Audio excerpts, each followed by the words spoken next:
Vacuum ni boleh guna untuk basuh kapet dengan mudah sebab dia ada features dan function yang memudahkan bila nak guna untuk basuh kapet nanti. Yang ni vacuum dari Europower.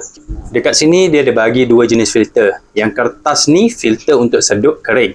Yang span ni filter untuk sedut basah. Filter ni penting guna asing-asing sebab yang kertas ni tak boleh guna untuk sedut basah sebab nanti bila dia cair, kertas ni akan koyak dan boleh rosakkan motor dekat dalam ni. Kepala untuk sedut ni pun sama, dia ada bagi dua jenis. Yang hitam ni untuk sedut kering. Yang putih transparent ni untuk sedut basah. Bila korang sedut basah, pakaian ni dia boleh nampak air yang kotor tu sedut masuk ke dalam ni. Kalau yang ni kepala yang saiz besar. Kepala yang kering ni dia beza. Bahagian sini dia boleh sedut sahaja. Kalau kepala yang sedut basah, dia ada nozzle shampoo dekat sini. Korang boleh isi sabun dekat tangki ni dan akan keluar ikut nozzle ni untuk bersihkan kapet. Untuk sambung kepala yang kering ni, sambung je direct macam ni.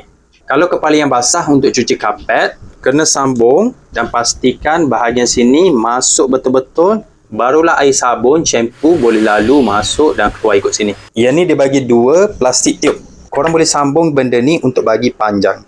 Hose dekat tiup dia ni direct sambung dekat depan sini dan terus sambung kepada tangki belakang ni. Tangki ni korang boleh isi sabun. Dia ada mounting untuk simpan tangki dia ni. Tangki dia ni ngam-ngam, tak kecil dan tak besar. Yang ni 20 liter. Dan kalau tengok dekat bahagian dalam tu yang bergerak-gerak tu, yang tu adalah floating valve. Kalau korang guna untuk sedut basah, bila nanti dekat dalam ni air penuh, floating valve tu akan naik. Jadi bila dah penuh, dia akan belok air. Jadi vacuum ni dah tak boleh nak sedut air. Korang kena clearkan dulu air ni baru boleh guna balik. Foam filter boleh pasang dekat sini. Yang ni saya nak guna, saya nak cuba basuh seat kereta.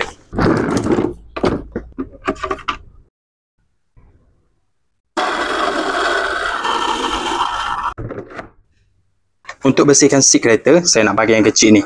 Kalau yang besar ni, boleh guna untuk basuh kapet yang luas, yang besar. Dekat sini dia ada dua switch. Kalau nak sedut sahaja, tekan yang satu ni. Kalau nak sedut dan sembuh sabun, tekan yang double ni.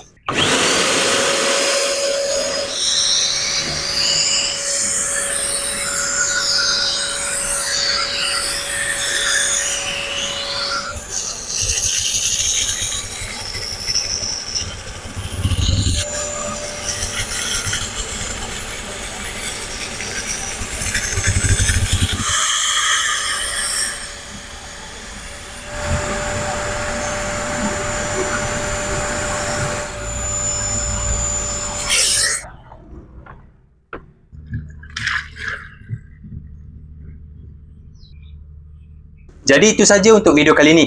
Korang boleh cek multi carpet cleaner daripada Europower ni. Kalau ada sebiji benda ni, nak bersihkan kapet memang sangat mudah.